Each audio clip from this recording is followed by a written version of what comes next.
6 heures. Bonjour et bon réveil à tous. Vous suivez à présent la première édition d'information de cette matinée sur Radio Côte d'Ivoire. Voici pour vous les grandes lignes de ce journal. Régis Kofi, bonjour. Bonjour, Awa Touré, bonjour à toutes et à tous. Madame, Messieurs, quelques jours après les conflits qui ont opposé autochtones Toura et allogènes burkinabés à l'ouest du pays, les élus et cadres de Gboné, Gbangbeguné et Gouné apportent leur compassion aux victimes. Le parc national de la Comoé a été retiré de la liste des parcs du patrimoine mondial de l'UNESCO en péril. Annonce faite par la ministre Anne Désiré Oloto, ministre de la Salubrité, de l'Environnement et du Développement durable. C'était lors de la célébration officielle des 50 ans du parc à Bouna. Et puis aux États-Unis, 10 personnes ont été tuées et 10 autres blessées hier lors d'une fusillade dans un lycée de Santa Fe au Texas. Le tireur de 17 ans qui s'est rendu à la police a été inculpé dans la soirée.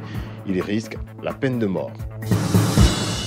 On démarre ce journal avec cette information. Un troisième mandat d'arrêt international pour Justin Koné-Katinan. Exilé à Accra au Ghana depuis 2011, l'ex-ministre du budget de Laurent Gbagbo est soupçonné par la justice ivoirienne d'avoir organisé un vaste réseau de déstabilisation du pouvoir actuel.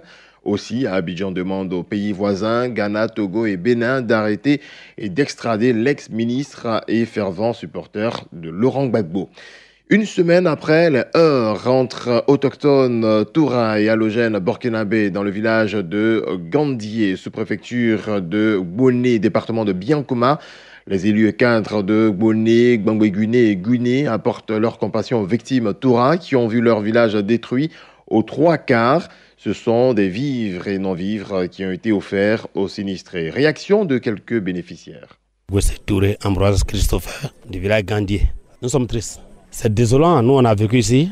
On voyait comment on était ensemble. Et aujourd'hui, il n'y a plus rien.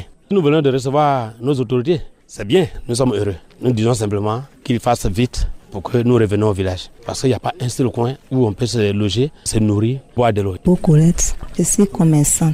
J'ai mon nez, il y a 2 machines dedans, 2 bascules, il y a mon frigo qui marche à énergie solaire.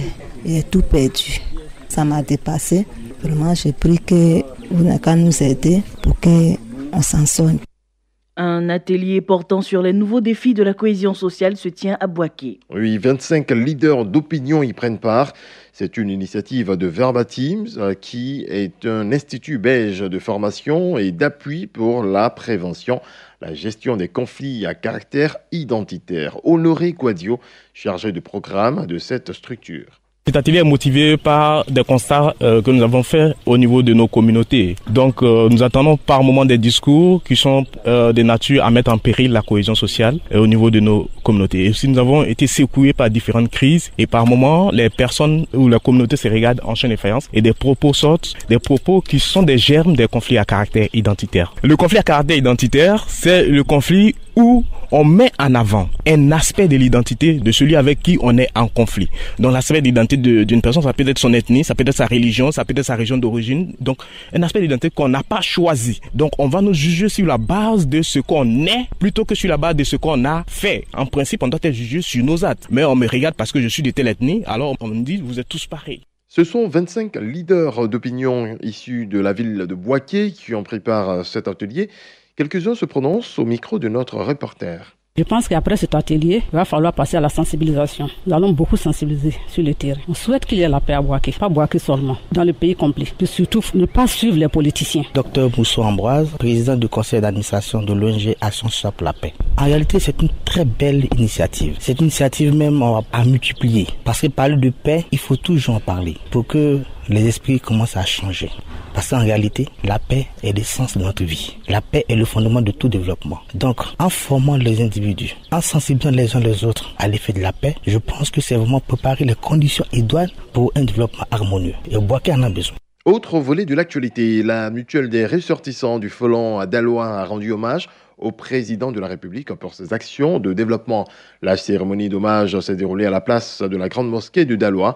Le compte rendu de Alassane Koulibaly. Ils étaient des milliers à la place de la grande mosquée de Daloa sur invitation de la Mitre Foda. Les ressortissants du Folon ont dit merci au président de la République pour ses actions de développement en faveur de leur région. C'est le président de la Mitre Foda qui a ouvert le bal des allocutions de remerciement. Karim Doumbia a mentionné dans son discours quelques réalisations du chef de l'État, dont le bitumage de l'axe Odiéné-Samatigila, Sokoro et Goulia jusqu'à la frontière du Mali, la construction et réhabilitation de plusieurs centres de santé et de maternité équipées, sans oublier l'électrification de la région du Folon à 85%. Pour sa part, le président du conseil régional du Folon, Cissé Sendou, parrain de la cérémonie, a dit merci au président de la République pour la promotion des filles et fils de la région à des postes de responsabilité, car selon lui, le développement, c'est aussi la promotion humaine. Des danses traditionnelles et autres prestations d'artistes ont également meublé cette journée d'hommage au chef de l'État.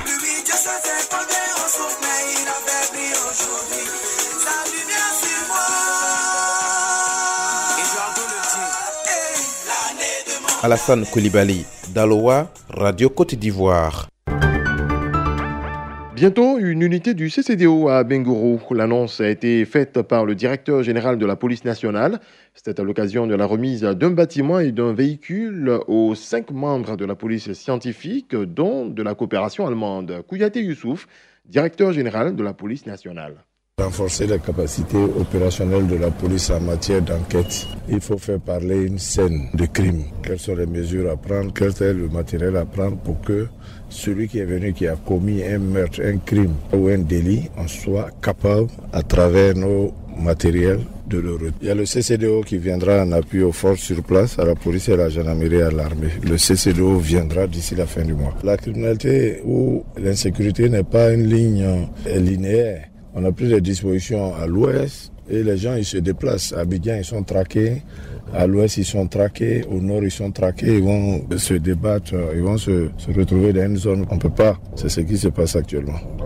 On reste en Côte d'Ivoire. Le parc national de la Comoé a été retiré de la liste des parcs du patrimoine mondial de l'UNESCO en péril. Effectivement, cette annonce a été faite par la ministre Anne-Désirée Ouloto, ministre de la Salubrité, de l'Environnement et du Développement durable, lors de la célébration officielle des 50 ans du parc à Bouna. Occasion pour la ministre d'inviter les populations du Bounkani à la protection du parc afin qu'il constitue un véritable pôle attractif. Anne-Désirée Ouloto. Ces 50 ans d'anniversaire du parc national de la Comoé représentent pour la Côte d'Ivoire un pacte avec l'environnement. Et il n'a pas toujours été facile parce que notre parc, malheureusement, de la Comoé, qui avait été inscrit au patrimoine mondial de l'UNESCO, a été menacé d'en sortir pendant quelques années. Et il a fallu un leadership du président de la République qui, dès 2011, a impulsé une dynamique à l'effet de restituer au parc toutes ces valeurs. Aujourd'hui, nous sommes heureux, à l'occasion de ce 50e anniversaire du parc, d'avoir la fierté de dire aux Ivoiriens et au monde entier que notre parc a été retiré de la liste rouge de l'UNESCO. Ce parc fait à nouveau la fierté de la Côte d'Ivoire. Il nous faut maintenir le cap. Dernier élément sonore de ce journal avec Nadège Kofi qui nous apprend que le réseau des chambres des experts européens, département Afrique de l'Ouest et la chaire UNESCO de l'université Félix Houphouët-Boigny de Cocody s'unissent pour renforcer les capacités des fonctionnaires de Côte d'Ivoire et les agents du secteur privé. Une convention a été signée entre les représentants des deux structures. Le RCDAO est une organisation internationale qui travaille sur plusieurs thématiques dans le pays.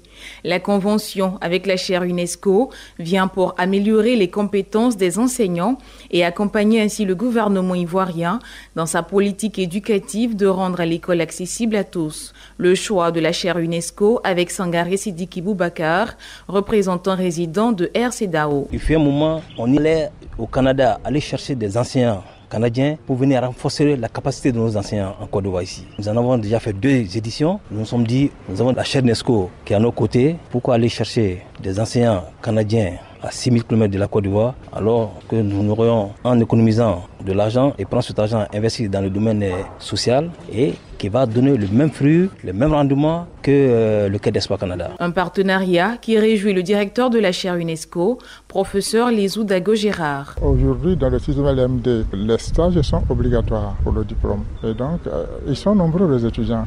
Donc, il faut trouver des partenaires pour les accueillir en stage. Et là aussi, c'est une bonne chose pour nous. Donc, c'est un partenariat gagnant-gagnant. Le réseau des chambres des experts européens département Afrique de l'Ouest, RCDAO, est une organisation internationale qui a signé un accord de siège avec l'État de Côte d'Ivoire depuis le 19 septembre 2011.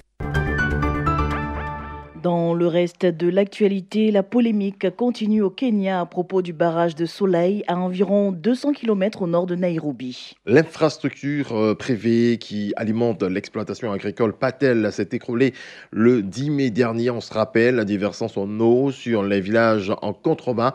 Le dernier bilan fait état de 48 morts et 5000 déplacés.